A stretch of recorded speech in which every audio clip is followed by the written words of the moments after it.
నమస్కారం vision news కి స్వాగతం। ఈనాటి వార్తలు।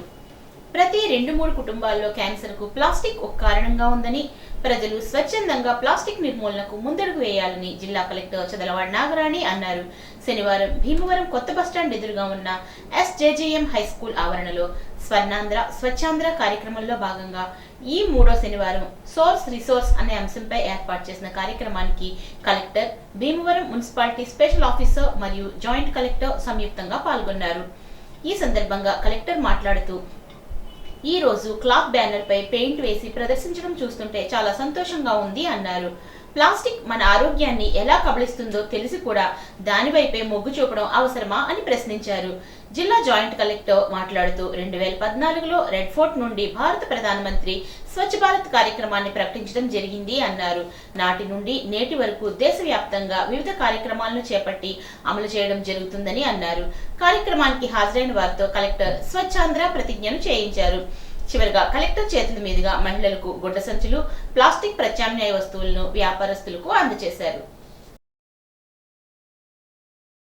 ఇది మన కోసం చేసుకుంటున్న కార్యక్రమం, ఇది వేరే వాళ్ళ కోసం కాదు। మొట్టమొదటిగా ఇది ఏదైతే ఈ కార్యక్రమం చేస్తున్నామో ఇమ్మీడియట్ గా రిజల్ట్ అనేది మన ఆరోగ్యం మీద, మన పరిసర శుభ్రత మీద చూపిస్తుంది కాబట్టి ప్రతి ఒక్కళ్ళు దీనికి సహకరించాలి, అందులో పాల్గొనాలి। ఇందులో యాక్టివ్గా పాల్గొన్న వాళ్ళందరికీ కూడా మేము తగు విధంగా సత్కరిస్తాము। వారిని అంటే plastic free Bhimavaram, plastic free పశ్చిమ గోదావరి జిల్లా చేయడానికి సహకరించే ఎన్జిఓ ఆర్గనైజేషన్స్ అందరినీ కూడా ఎక్కువ స్థాయిలో ఎక్కువ నెంబర్స్ ముందుకు వచ్చి ఈ యొక్క మహాయజ్ఞంలో, ప్లాస్టిక్ని నిర్మూలించే మహాయజ్ఞంలో పాలు పంచుకోవాలని చెప్పేసి వారిని మేము సముచితంగా గౌరవిస్తాం। వేరే కార్యక్రమాలు కూడా ఎంకరేజ్ చేస్తాం వారు టేకప్ చేయడానికి। అలాగా మీరు పార్టిసిపేట్ చేయాలి అని అనుకునేవారు మున్సిపల్ కమిషనర్ కానీ, జేసీ గారు కానీ నన్ను కానీ కలవచ్చు పార్టిసిపేట్ చేయడానికి। ఈటరీస్, రెస్టారెంట్స్, కాఫీ హోటల్స్, తర్వాత చిన్న ట్రేడర్స్, పెట్టి traders, fruits, vegetables vendors, function halls వాళ్ళందరూ అయితే ఖచ్చితంగా ప్లాస్టిక్ని నిర్మూలించాలి చేస్తాము। అంటే సంచులు, ఇప్పుడు ఫ్రూట్స్కి వెజిటబుల్స్కి అయితే సంచులు ఎంకరేజ్ చేయొచ్చు, బట్ ఫుడ్ ప్యాకింగ్లో ఎట్లాగా అని చెప్పి చాలా పడుతూ ఉన్న సమయంలో ఈ బయోలైట్ ప్రతినిధులు దిలీప్ వీరంతా వచ్చి కలవడం ఏంటి, మీరే కాదు ఎనీ అదర్ కంపెనీ ఉన్నా కూడా వారిని మేము సహకరిస్తాము। ప్రధానమంత్రి సూర్య ఘర్ పథకం అమలులో పురోగతి లేకుంటే చర్యలు తప్పవని జిల్లా కలెక్టర్ సంబంధిత శాఖ అధికారులను హెచ్చరించారు। స్థానిక కలెక్టరేట్ వశిష్ఠ సమావేశ మందిరం నందు కలెక్టర్ ప్రధానమంత్రి సూర్య ఘర్ యోజన అమలుపై విద్యుత్ శాఖ అధికారులతో సమీక్ష చేసి పలు ఆదేశాలను జారీ చేశారు। జిల్లాలో 12,808 దరఖాస్తులను రిజిస్టర్ చేసి కేవలం 628 గృహాలకు మాత్రమే సోలార్ విద్యుత్ను ఏర్పాటు చేయడం జరిగిందని, జిల్లాలో ఈ పథకం మందకొడిగా అమలు సాగడంపై తీవ్ర అసహనం వ్యక్తం చేశారు। ఈ సందర్భంగా కలెక్టర్ మాట్లాడుతూ ప్రధానమంత్రి సూర్య ఘర్ యోజన పథకం విస్తృత స్థాయిలో అమలు చేయడానికి రాష్ట్రంలోనే అనువుగా ఉన్న ఏకైక జిల్లా పశ్చిమ గోదావరి అని, జిల్లా ప్రజలు సోలార్ రూఫ్ టాప్ ఏర్పాటుకు ఆర్థికంగా అన్ని విధాలా స్థిరంగా ఉన్నారని, అమలు చాలా సులువైనదని అన్నారు। విద్యుత్ అధికారులు పథకంపై ప్రజలకు విస్తృత అవగాహన కల్పించడంలో నిరాసక్తత కనిపిస్తున్నట్లు కానవస్తుంది అన్నారు। ఇంత ఆర్థికంగా బలంగా ఉన్న జిల్లాలోనే ఈ పథకాన్ని అమలు చేయలేకపోతే రాష్ట్రంలో ఎక్కడా కూడా పెద్ద స్థాయిలో అమలు చేయలేరు అన్నారు। ఆక్వా అనుబంధ సంస్థలు, బులియన్ మార్కెట్, ఉన్నత వర్గాలకు చెందిన ప్రజలను లక్ష్యంగా చేసుకుని ప్రోత్సహించి సోలార్ రూఫ్ టాప్ ఏర్పాటు చేయించాలి అన్నారు। చాలా తక్కువ వ్యయంతో సోలార్ ప్యానెల్స్ ను సబ్సిడీతో ఏర్పాటు చేసుకోవచ్చని, బ్యాంకు రుణాలు కూడా అందుబాటులో ఉన్నాయని, జిల్లా అంతటా స్థానిక నాయకుల్ని కలుపుకొని ఇంటింటికి వెళ్లి అవగాహన కల్పించడంతో పాటు అధికాదాయ వర్గాల వారికి లోన్లు పొందడంలో సహాయ సహకారాలు అందించాలని అన్నారు। ఇంటి పైకప్పుపై సోలార్ ప్యానెళ్లను ఏర్పాటు చేసుకుని ఉచిత కరెంటు పొందవచ్చు, అంతేకాకుండా మిగులు విద్యుత్తును విక్రయించి ఆదాయము పొందవచ్చు। ఒక్కో ఇంటిపై గరిష్టంగా 3 కిలోవాట్ల వరకు ఇన్స్టాల్ చేసుకోవచ్చు। ఇందుకు కేంద్ర ప్రభుత్వం 78,000 రూపాయల చొప్పున సబ్సిడీని అందిస్తోందని అన్నారు। ఇల్లు కట్టుకోవాలనే ప్రతి ఒక్కరి లక్ష్యాన్ని నెరవేర్చేందుకు గృహ నిర్మాణ శాఖ అధికారులు కృషి చేయాలని కలెక్టర్ అన్నారు. స్థానిక కలెక్టరేట్ పీజీఆర్ఎస్ సమావేశ మందిరం నందు కలెక్టర్ గృహ నిర్మాణ శాఖ అధికారులతో PMAY ఎన్టీఆర్ కాలనీ గృహ నిర్మాణాలపై సమీక్ష చేశారు. ఈ సందర్భంగా కలెక్టర్ మాట్లాడుతూ గృహ నిర్మాణాల లక్ష్య సాధనలో రాష్ట్రంలోనే జిల్లా ప్రథమ స్థానంలో ఉండేలా కృషి చేయాలి అన్నారు. గృహ నిర్మాణాల పురోగతి తక్కువగా ఉందని, జాప్యానికి గల కారణాలను సమీక్ష చేసుకుని నిర్మాణాల వేగం పెంచాలి అన్నారు. పేదల్లో అతి నిరుపేదలు గృహాలు లేకుండా ఎట్టి పరిస్థితుల్లో ఉండకూడదని, వారికి గృహం కోసం ఎలా దరఖాస్తు చేసుకోవాలో కూడా అవగాహన ఉండదని, అటువంటి వారిని గుర్తించి వారి వద్దకు గృహ నిర్మాణ శాఖ అధికారులు స్వయంగా వెళ్లి దరఖాస్తులను స్వీకరించాలని సూచించారు. జిల్లాలో జనవరి 1 నుండి మార్చి 31 నాటికి 4329 గృహములు పూర్తి చేయవలసి ఉండగా ఇప్పటి వరకు కేవలం 304 గృహ నిర్మాణాలను మాత్రమే పూర్తి చేయడం జరిగింది అన్నారు. మనిషి సృష్టించిన ప్లాస్టిక్ మనిషినే తినేసేంతగా విస్తరించిందని, దీని కారణంగా పెద్ద ఎత్తున క్యాన్సర్ బారిన పడుతున్నారని కలెక్టర్ నాగరాణి అన్నారు. శనివారం పాలకొల్లు మండలం చింతపర్రు గ్రామంలో పంచాయతీరాజ్ శాఖ ఆధ్వర్యంలో నిర్వహించిన స్వచ్ఛాంధ్ర స్వచ్ఛ దివస్ కార్యక్రమంలో భాగంగా సోర్స్ రిసోర్స్ అనే అంశంపై నిర్వహించిన కార్యక్రమంలో కలెక్టర్ పాల్గొన్నారు. ఈ సందర్భంగా కలెక్టర్ స్థానిక ప్రజలు, వివిధ శాఖల సిబ్బందితో స్వచ్ఛాంధ్ర ప్రతిజ్ఞ చేయించారు. ఈ సందర్భంగా కలెక్టర్ మాట్లాడుతూ మనిషి సృష్టించిన ప్లాస్టిక్ మనిషినే తినేస్తోందని, దీని కారణంగా పెద్ద ఎత్తున క్యాన్సర్ బారిన పడుతున్నారని, నీటిలో, భూమిలో, గాలిలో విపరీతంగా కలిసిపోయి వనరులను కలుషితం చేస్తుందని ఆవేదన వ్యక్తం చేశారు. ఒక సర్వే ప్రకారం వివిధ పదార్థాల ద్వారా ప్రతి వ్యక్తి ప్లాస్టిక్ ను ప్రతిరోజు స్వల్పంగా తినడం జరుగుతుందని, ప్లాస్టిక్ నిషేధం అనేది ఒక్కరితో ముడిపడింది కాదని, ప్రతి ఒక్కరూ స్వచ్ఛందంగా ముందుకు వస్తేనే నియంత్రణ సాధ్యమని అన్నారు. దీనిలో భాగంగా తొలి ప్రయత్నంలో జిల్లా కలెక్టరేట్ నందు ప్లాస్టిక్ వదులు బస్సులుగా స్టీల్ వస్తువులను వినియోగిస్తున్నట్లు తెలిపారు. కోళ్ల ఫారాలలో రైతులు పూర్తి స్థాయి శానిటైజేషన్ పాటించకపోవడంతోనే వైరస్లు వ్యాపిస్తున్నాయని రాష్ట్ర పశుసంవర్ధక శాఖ ప్రిన్సిపల్ సెక్రటరీ బి రాజశేఖర్ అన్నారు. తణుకు మండలం వేల్పూరు రెడ్ జోన్ లోని కోళ్ల ఫార్మ్స్ లో ఆయనతో పాటు జిల్లా కలెక్టర్ చదలవాడి నాగరాణి పరిశీలించారు. ఈ సందర్భంగా రాజశేఖర్ మాట్లాడుతూ బాదంపూడి, వేల్పూరుల్లో కోళ్లకు వ్యాపించిన వైరస్ గతంలోనూ వచ్చిన దాఖలాలు ఉన్నాయని, 2 ప్రాంతాల్లోని రెడ్ జోన్స్ లో ఉన్న కోళ్ల ఫార్మ్స్ లో ఇప్పటికే క్లీనింగ్ ప్రక్రియ పూర్తయి ప్రస్తుతం శానిటైజేషన్ కార్యక్రమం జరుగుతుందని, దీని వలన మానవాళికి ఎటువంటి ఇబ్బందులు లేవని, అపోహలను నమ్మవద్దని అన్నారు. కోళ్ల ఫార్మ్స్ లో తీసుకోవాల్సిన జాగ్రత్తలు పూర్తి స్థాయిలో పాటించడం లేదని, ముఖ్యంగా కింది స్థానంలో శానిటైజేషన్ సక్రమంగా లేకపోవడమే ఈ వైరస్లకు ప్రధాన కారణమని అన్నారు. రానున్న రోజుల్లో పూర్తి స్థాయి శానిటైజేషన్ చేసేలా కోళ్ల ఫారం యజమానులకు దిశానిర్దేశం చేస్తామని చెప్పారు. ప్రస్తుతం రెడ్ జోన్ లో కోళ్ల ఫార్మ్స్ వద్ద శానిటైజేషన్, డిజిన్ఫెక్షన్ పనులు జరుగుతున్నాయని, అవి పూర్తయిన తర్వాత 3 నెలల పాటు ఫార్మ్స్ ను సీజ్ చేస్తామని చెప్పారు. ఈ సందర్భంగా ఒక ఫార్మ్ వద్ద ఏర్పాటు చేసిన ఫోటో ఎగ్జిబిషన్ లో కోళ్ల మరణాలు, తరువాత తీసుకున్న జాగ్రత్తలు వంటి ఫోటోలను ఆయన పరిశీలించారు. వైరస్ సోకిన కృష్ణానందం పౌల్ట్రీస్ లో నిర్వహిస్తున్న శానిటైజేషన్ పనులను స్వయంగా పర్యవేక్షించారు. జిల్లా పశుసంవర్ధక శాఖ అధికారి డాక్టర్ మురళీకృష్ణ, పశు వైద్యాధికారి డాక్టర్ శంకర్ భావనారాయణ తదితరులు ఈ కార్యక్రమంలో పాల్గొన్నారు. డైరెక్టర్ యానిమల్ హస్బెండరీ నేను బాదంపూడి చూసి వచ్చాము. అది చాలా పెద్ద ఫామ్. అక్కడే మొట్టమొదటి డిటెక్ట్ అయింది. ఇన్ఫర్మేషన్ కూడా బయటకు వచ్చింది ఆ ఫామ్ ద్వారానే. మెయిన్లీ శానిటేషన్ చాలా పెద్ద ఇష్యూ కింద ఇప్పుడు కనిపిస్తుంది.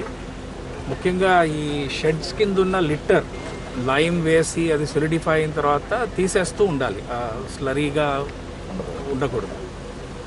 అది మోస్ట్ ఆఫ్ ది ఫార్మ్స్ చేయట్లే. శానిటేషన్ అప్కీప్ అనేది చాలా పూర్గా ఉంది అన్ని ఫార్మ్స్లో కూడా ఇప్పుడు గమనిస్తున్నది. సో దానివల్ల ఇట్ ఈస్ అట్రాక్టింగ్ బర్డ్స్. ఇక్కడ కూడా కొన్ని క్రేన్స్ ఉన్నాయి. ఆ క్రేన్స్ ఇవన్నీ they are reservoirs, carriers.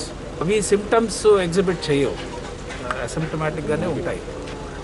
But దాని ద్వారా ఇది స్ప్రెడ్ అవ్వడానికి అవకాశం ఉంది. ఒక షెడ్లో వచ్చింది, తర్వాత ఆ మూమెంట్, వర్కర్స్ మూమెంట్ వీళ్ళ ద్వారా స్ప్రెడ్ అవుతాయి. ఈ ఏవియన్ ఇన్ఫ్లుయెన్జా అనేది H5N1 ఫస్ట్ టైం కాదు. ఇది 2004లో ఒకసారి వచ్చింది. లాస్ట్ ఇయర్ నెల్లూరులో కూడా డిటెక్ట్ అయింది. మోస్ట్ ఆఫ్ ది ఫార్మర్స్కి, కోళ్ళ షెడ్ ఓనర్స్కి, వీళ్ళకి ప్రోటోకాల్ అదంతా తెలుసు కాబట్టి డిటెక్ట్ అవ్వగానే, ఎందుకంటే ఇవి బర్డ్స్ ఎలా చనిపోతాయి, ఏం ఇండికేషన్స్, ఆ సిమ్టమ్స్ ఇవన్నీ తెలుసు. ఆ క్రౌన్ రెడ్గా అవుతుంది, దాని ఫీసెస్ కూడా కొంచెం కలర్డ్ ఫీసెస్ ఉంటాయి, ఇవన్నీ అందరికీ తెలిసిందే. అది డిటెక్ట్ అయిన వెంటనే ఆ షెడ్ని ఐసోలేట్ చేసి ఆ ప్రోటోకాల్స్ పాటిస్తే అదే జరుగుతుంది. చాలా ఫార్మ్స్లో అదే జరుగుతుంది, అందుకనే అది బయటికి రాదు. ఈసారి పర్టికులర్లీ ఎక్కువ అంటే వాళ్ళు తగ్గుతుందేమో అనే ఆశతోటి చనిపోతూ ఉన్నాయి. 10,000, 15,000 చనిపోతున్నాయి. దాన్ని బయటికి ఇన్ఫార్మ్ చేయకుండా they were hoping that it will stop. So ఒక స్టేజ్ తర్వాత this information has come out from animal husbandry department side. Of course ఈ chapter 3 of those guidelines, దాంట్లో స్పష్టంగా 1 kilometer is the red zone, beyond that 9 kilometer surveillance zones. ఈ red జోన్లో మొత్తం culling చేయాలి, 100% culling చేయాలి. Eggs అన్నీ, feed, everything has to be destroyed. 3 నెలలు ఆ ఫామ్ని హై అలర్ట్ స్థాయిలో పెట్టడం జరుగుతుంది. 3 నెలల తర్వాత మరి ఒకసారి మన డిపార్ట్మెంట్ నుంచి కంప్లీట్గా మళ్ళీ ఒకసారి వెరిఫై చేస్తారు. అన్ని స్టాండర్డ్స్ ప్రకారం ఉంటే అప్పుడు సేఫ్టీ సర్టిఫికేట్ ఇవ్వడం జరుగుతుంది. Then the operations can be reopen. గంటాపదంగా చెప్తున్నది ఏంటంటే అది హ్యూమన్ ట్రాన్స్మిషన్ అనేది as of said very rarest of the rare కేసెస్లో తప్ప జరగదు. శనివారం జిల్లా కలెక్టరేట్ వశిష్ఠ కాన్ఫరెన్స్ హాల్లో ఈ నెల 26న మహాశివరాత్రిని పురస్కరించుకుని జిల్లాలోని ప్రముఖ శివాలయాల్లో చేయవలసిన ఏర్పాట్లపై దేవాదాయ శాఖ, వివిధ శాఖల అధికారులతో జిల్లా రెవెన్యూ అధికారి వెంకటేశ్వర్లు, జిల్లా ఏఎస్పీ భీమారావు సంయుక్తంగా సమీక్ష చేశారు. ఈ సందర్భంగా జిల్లా రెవెన్యూ అధికారి మాట్లాడుతూ ఈ నెల 26వ తేదీ శివరాత్రి పర్వదినం సందర్భంగా జిల్లాలోని అన్ని దేవాలయాల్లో భక్తులకు ఎటువంటి అసౌకర్యం కలగకుండా అధికారులు సమన్వయంతో సమర్థవంతంగా విధులు నిర్వహించి విజయవంతం చేయాలి అన్నారు. జిల్లాలో ప్రముఖ శివాలయాలైన పాలకొల్లు, భీమవరం, నత్తారామేశ్వరం, జుత్తిగ, ఆచంట, పెనుగొండ, లక్ష్మణేశ్వరం, యనమదుర్రు, శివదేవుని చిక్కాల 9 దేవాలయాల నందు కట్టుదిట్టమైన ఏర్పాట్లను చేసి భక్తులకు సులువుగా దర్శనమయ్యేలా చర్యలు తీసుకోవాలన్నారు. గత అనుభవాలను దృష్టిలో ఉంచుకొని ప్రస్తుతం తీసుకుంటున్న చర్యలపై దేవాలయాల వారీగా సమీక్ష చేశారు. పారిశుధ్య నిర్వహణ, విద్యుత్ దీపాలు, త్రాగునీరు, తాత్కాలిక మరుగుదొడ్లు, జనరేటర్లు, చలువ పందిళ్లు, బారికేడ్లు, పార్కింగ్ ప్లేస్లు, క్యూలైన్ల ఏర్పాటు, గజ ఈతగాళ్లను, పోలీస్ బందోబస్తు తదితర వాటిని వేగవంతంగా పూర్తి చేయాలని అన్నారు. ఇంటి పైకప్పుపై సోలార్ ప్యానెళ్లను ఏర్పాటు చేసుకుని ఉచిత విద్యుత్ పొందడంతో పాటు మిగులు విద్యుత్తును విక్రయించి ఆదాయాన్ని పొందవచ్చునని విద్యుత్ శాఖ సూపరింటెండెంట్ ఇంజనీర్ ఏ రఘునాథ్ బాబు అన్నారు. శనివారం అత్తిలి షాదీఖానా భవనంలో ప్రధానమంత్రి సూర్య ఘర్ యోజన పథకంపై అవగాహన సదస్సును నిర్వహించారు.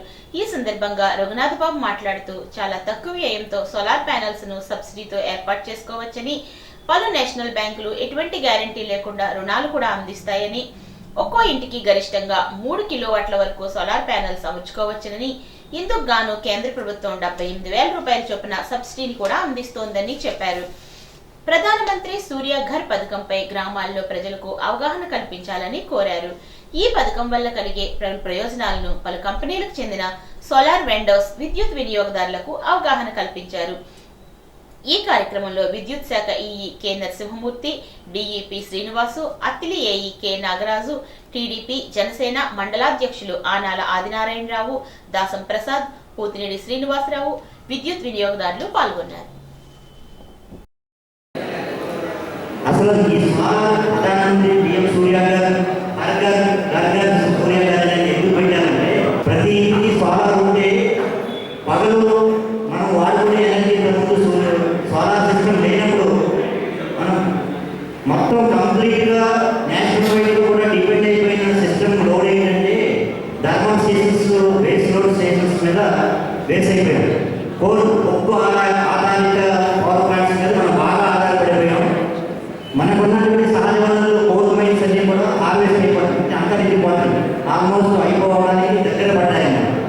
కాబట్టి ఈ డే టైం వాడుకునే ధర్మం చేసిన వచ్చే కోలు వాడకాన్ని మనం తగ్గించి ఈ పిఎం సూర్యగా ఇటువంటి సోలార్ రూఫ్ టాప్ మనం ఎంకరేజ్ చేసి ఎవరికి వాళ్ళనే ప్రజల్ని సెల్ఫ్ జనరేటర్స్ తయారు చేసి ఒక 100 మెగావాట్ ప్లాంట్ పెట్టాలంటే బాగా డబ్బు కావాలి, ఎన్ని పెట్టాలి. అదే మనం 1000 మంది ఒక పిల్లవాడు పెట్టుకున్నాం అనుకోండి 10 మెగావాట్ పెద్ద అవుతుంది. అట్లా చేయి కలిస్తే మన జనరేషన్ కెపాసిటీ కూడా మనం సోలార్ డే టైంలో పెంచొచ్చని బృహత్తర ప్రణాళికలో ప్రధానమంత్రిగా ఆలోచించి ఈ ప్రధానమంత్రి సూర్యగారు తేవడం జరిగింది. దీంట్లో ఇంటి సర్వీస్కి మాత్రమే సబ్సిడీ ఇస్తారు, కమర్షియల్ వాటికి లేదు, ఇండస్ట్రీస్ కూడా లేదు. కాకపోతే ఏంటంటే బల్క్గా చేయించుకుంటారు కాబట్టి లోడ్ ఎక్కువ ఉంటుంది కాబట్టి వెండర్స్ వాళ్ళ రేటు ప్రకారం తయారు చేస్తారు. అది మీరు కన్జ్యూమర్స్ వాళ్ళని కాంటాక్ట్ చేసినప్పుడు మీ ప్యానల్ వేయించిన ప్యానల్ వాళ్ళ లైఫ్ యావరేజ్ లైఫ్ ఇస్తారు. 25 years ఇస్తారు, కొంతమంది 30 years కూడా ఇస్తున్నారు. 5 years manufacturing defect natural calamity. Natural calamity అంటే ఏంటంటే తుఫాన్ కానీ లేకపోతే ఏదైనా అనుకోకుండా పరిస్థితి భూకంపాలు కానీ అటువంటి వచ్చి ప్యానల్ మౌంటింగ్ అనేది పడిపోయి కింద పడిపోయి పాడైతే వాళ్ళు పీస్ 5 years రిప్లేస్ చేస్తారు. మిగతా ఏదైనా మనం గొడవ జరిగి గలాటాలు జరిగి మన రూప్ టాప్లో జరిగినప్పుడు ఏదైనా రాళ్ళు పడి లేకపోతే అదర్ కన్స్ట్రక్షన్ జరుగుతున్నప్పుడు పక్కన బిల్డింగ్ మీద మన ప్యానల్ మీద పడినా వాడికి ఇవ్వరు. అది మనం మన ఎలక్ట్రానిక్ ఐటమ్స్ ఎలాగైతే మనం చూసుకుంటాం అదేవిధంగా మన ప్యానల్ కూడా పక్కన కన్స్ట్రక్షన్ జరుగుతున్నప్పుడు మనం కూడా బాధ్యతగా వాళ్ళకి కొద్దిగా జాగ్రత్తలు తీసుకోమని పక్కన కర్రలు కట్టమని మన అత్తిలి మండలం ఈడూరు గ్రామంలో గల వరాల వెంకటేశ్వర స్వామిని అత్యధిక సంఖ్యలో భక్తులు దర్శించుకున్నారు. ఆలయ అర్చకుడు వాడపల్లి శేఖరాచార్యులు ఆధ్వర్యంలో సుప్రభాత సేవ, తోమాల సేవ, విశేష అర్చనలు జరిపారు.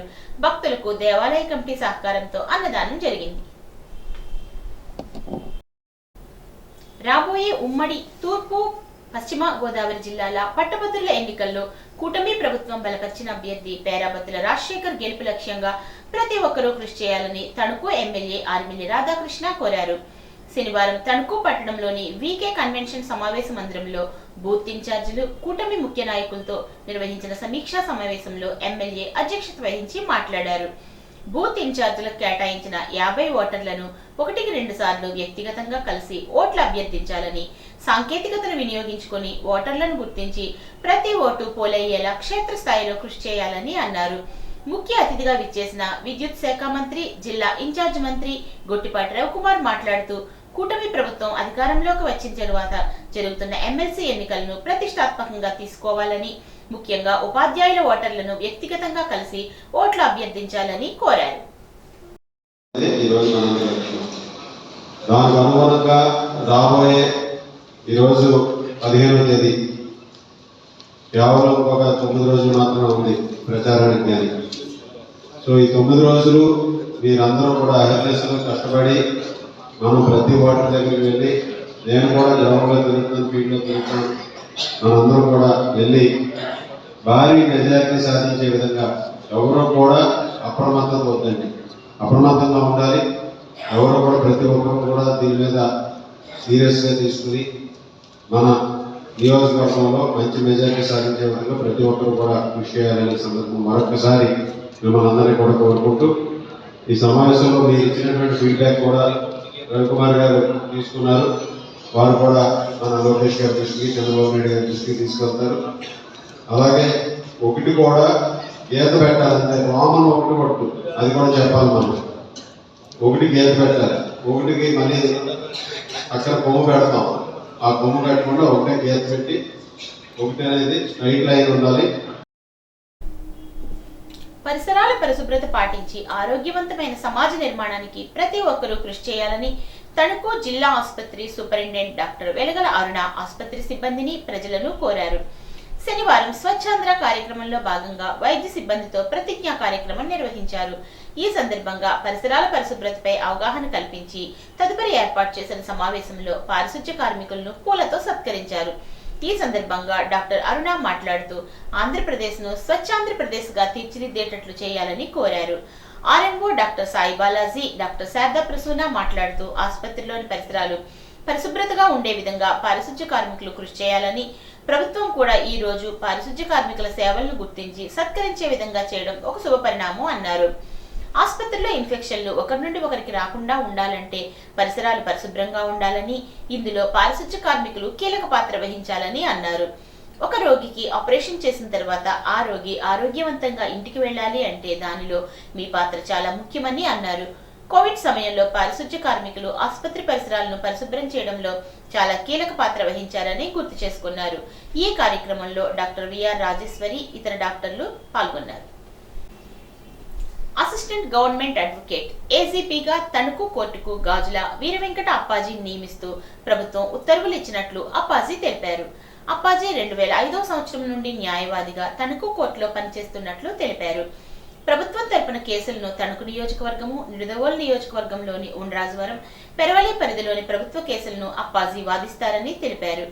ఈయన నియామకం పట్ల తణుకు బార్ అసోసియేషన్ అధ్యక్షుడు Surampudi Kamesh, all India lawyers union జిల్లా ప్రధాన కార్యదర్శి కామన మునిస్వామి, తణుకు బార్ అసోసియేషన్ న్యాయవాదులు హర్షం వ్యక్తం చేశారు. తణుకు 4వ అదనపు జిల్లా జడ్జి కోర్టు హాల్లో మార్చి 8న రాష్ట్రం మొత్తం మీద జరుగుతున్న జాతీయ లోక్ అదాలత్లో ఎక్కువ కేసులు రాజీ చేయడంపై తణుకు కోర్టు పరిధిలో పనిచేయు పోలీస్, ఎక్సైజ్ అధికారులతో 4వ అదనపు జిల్లా జడ్జి డి సత్యవతి సమావేశం నిర్వహించారు. రాజీ పడుతున్న క్రిమినల్ కేసులు, చెక్ బౌన్స్ కేసులు, ఎక్సైజ్ కేసులు, కుటుంబ తగాదా కేసులు, ప్రామిసరీ నోట్ కేసులు, సివిల్ కేసులు రాజీ చేసుకోవాలని, చిన్న చిన్న కేసులు రాజీ చేసుకోవడం వల్ల విలువైన సమయాన్ని, డబ్బును ఆదా చేసుకోవచ్చని తెలిపారు. ఈ కార్యక్రమంలో న్యాయమూర్తులు, సీనియర్ సివిల్ జడ్జిలు, మొదటి అదనపు జూనియర్ సివిల్ జడ్జిలు, excise inspector, Tanuku rural sub inspector, Tanuku town sub inspector, excise sub inspector మరియు కోర్టు కానిస్టేబుల్స్ పాల్గొన్నారు. ఈ వార్తలకు స్వల్ప విరామం.